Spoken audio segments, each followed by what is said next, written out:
Break like the wind. We are the guests who have stayed too long. One of the numerous benefits of being a princess is owning and being able to sleep in a bed most wouldn't have the proper bedroom to pull off properly, and which most would also consider probably a little bit over the top and ostentatious. We're talking about something the size of most people's actual bedrooms here.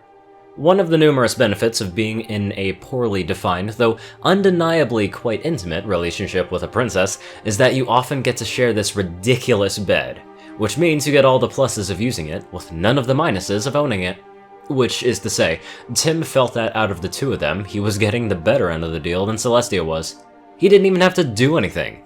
Just had to cuddle a magical horse he was rather fond of, and as a result, got to sleep in a bed so large he wasn't even able to fit it in his own house, back home. Celestia, in her own quiet way, felt that she was the one coming out on top, however, and now, the bed wasn't quite as desolate and lonely as it once had been, and she got to fall asleep holding someone that wasn't a pillow, and which in fact, could hold her back. Really, they both were winners. And in particular, today they were double winners, for today was a lazy day. This they had decided, Tim feeling that she had earned one, and Celestia having been then convinced by Tim that she had earned one. He could be very persuasive about these sorts of things. The immediate upshot of this decision being that once she'd got up to make sure that the sun also got up and was on its way, Celestia returned to the bed. This was very important to both of them, because not only is a bed a crucial component of a lazy day, but Celestia was a crucial component of keeping Tim warm in the bed. Instantly upon her slipping back under the voluminous duvet, he had latched onto her again, drawing a sleepy giggle out of her, and she nuzzled back into him. Miss me? She asked, and he nodded into her neck, yawning. Your ages, he said, still yawning, trying to hook a leg around one of hers, but not really being awake enough to understand how he was doing it wrong. Also, she had not been ages. It had just been the work of moments, in fact. But she played along. I know, you poor thing. Being left all on your own, she said with thick, rich layers of overbearing concern, stroking his back with a hoof. This was exactly what he'd wanted, and he nodded some more, somehow managing to dig even more into her. Yeah, that's right. More pity, please, he said. Celestia giggled, and they lay like that for a bit.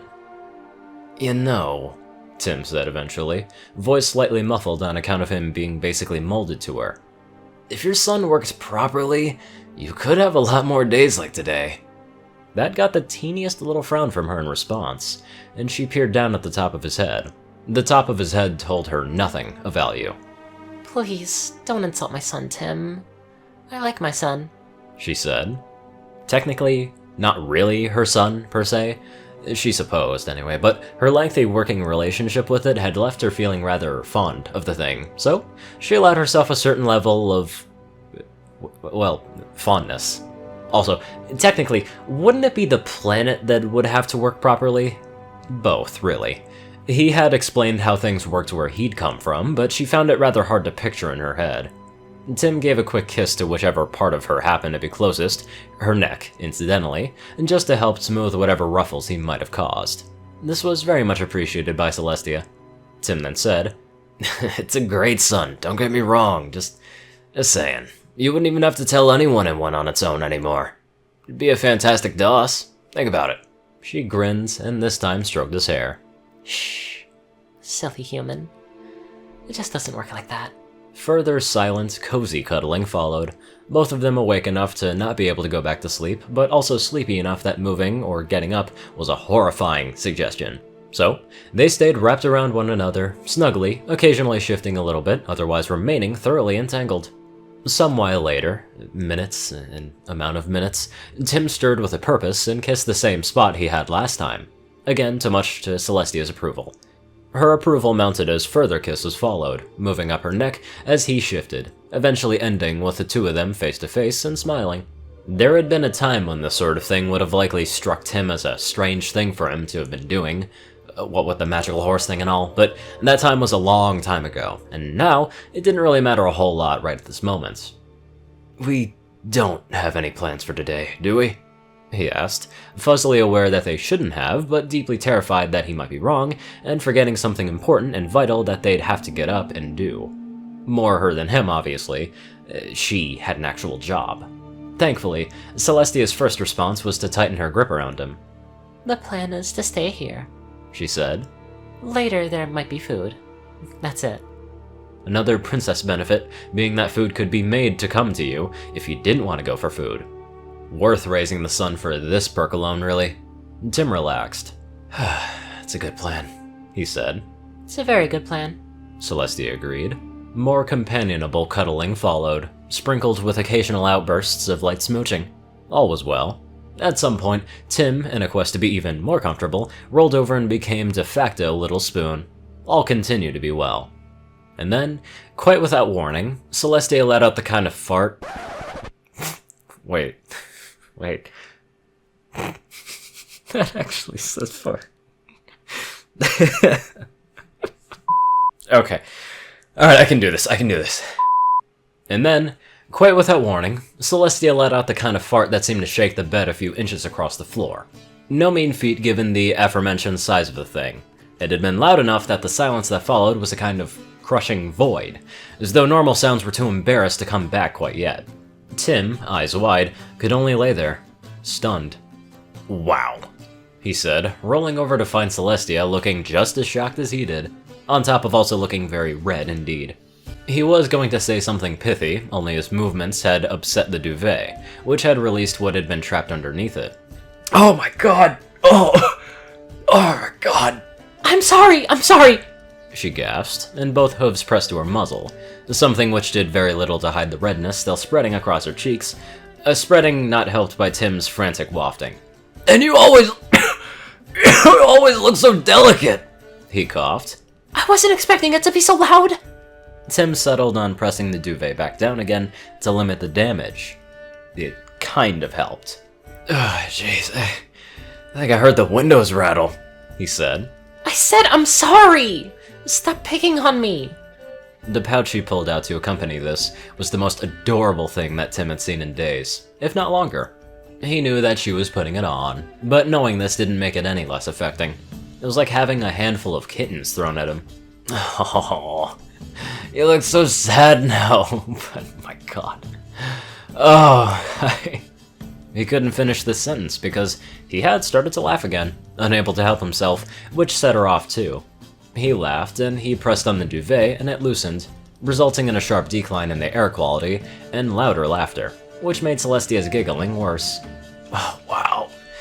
Oh my, I feel like I have to respond to that. I can't let that go unchallenged, huh? Tim said, tittering a little between words, mostly on just seeing how badly Celestia was still cracking up. He had, so to speak, nothing brewing, but the need to respond remained. He thought briefly, then brought a hand up to his face, pressed the heel of his palm against his mouth, and blew the loudest raspberry he could possibly manage. It lacked the sheer resonant force of the noise Celestia had made, but still had a flatulent charm all on its own. Celestia had still been recovering from her fit of giggles, and him doing this pushed her right back into them again. What? No, stop! Wait, I can do better. Here, let me try again, he said, using both hands this time. Whether he did better was open to debate, but this made Celestia laugh even more, the duvet going flying as she rolled and kicked her legs, flopping over again from Tim. And then, she did it again. She fucking farted again. Fucking god. Oh god. Okay. Alright. And then she did it again, and somehow even worse than the last time. Tim very nearly fell out of the bed that he was on, just because he was laughing so hard. Or possibly because she's been more or less aimed in his direction this time. The thought of which was funny enough to render Tim basically insensible with laughter. Oh my god, what did you eat, woman? Tim managed to say before legitimately rolling off the other side of the bed and thumping onto the floor. Stop picking on me!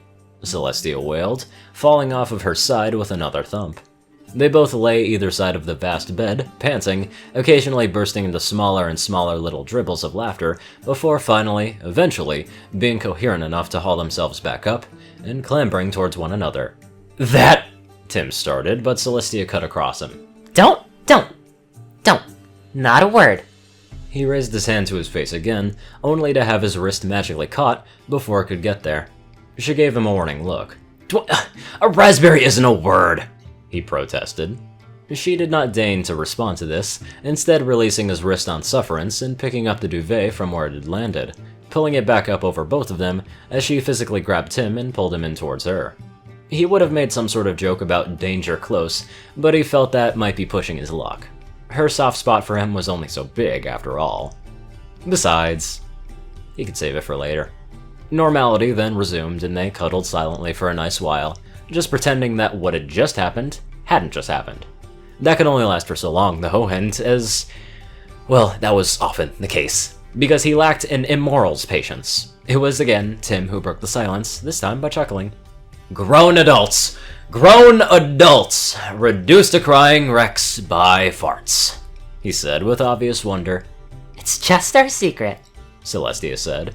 She wasn't especially concerned with anyone else knowing, but if, say, Luna knew the exact circumstances of what had just happened, she knew that she wouldn't hear the end of it. And Tim would also know this, and would think that informing Luna of the exact circumstances would be hilarious. Tim, meanwhile, goggled at her. Did you hear those? Those won't be a secret from anybody, he said. Again, she frowned, hoping to show him that she wasn't impressed. But the look on his face was so appalled she had to giggle again, instead going in for another nuzzle. Why do I put up with you? She asked softly. Because you... well, because you're so fond of me, obviously, he said. Tiny slip there. She'd caught it, and he knew she'd caught it, but she didn't point this out. I suppose. Why do you put up with me? She asked. Because I'm so fond of you, obviously. Obviously, she said, smiling, resting her chin on top of his head. One day, he was going to slip up properly during that. One day. Possibly another lazy day, just not this lazy day. But that was okay. That was okay. Celestia sighed happily and wrapped her tail around his leg. I wonder what we should have for lunch. She wondered aloud. If you say beans, I will push you out of this bed and you will not be allowed back in, Celestia said with absolute perfect serenity. Tim's mouth worked wordlessly for a second, and then he gritted his teeth. No sense of humor. Some people. Oh, Jesus Christ. That you know, it's true. Sometimes some of the more childish stuff is funny to adults. It's weird, but it's so true. This is one of those times where it's, yeah, that's true. Don't know who, but it's true to some people. Anyway, I'd like to give a very special thank you to my very funny donators. Yoshi Super Saiyan 2, Peter Coulthard, Dash of Evergreen, Dresdon, Dospo, RuneScythe 9852, CourierCruz CI, Rainbow Dash 1990, Dwight Cornel, Gagi, Secret Moon, ORIAN KAIJU, Starlight Glimmer, David D. Sanchez, Trey, Pokekiller Zach, Soul Dragon, Dak Britton, GeoPierce E, and Reno. Thank you all very much for watching this video, and I will see you all in the next one.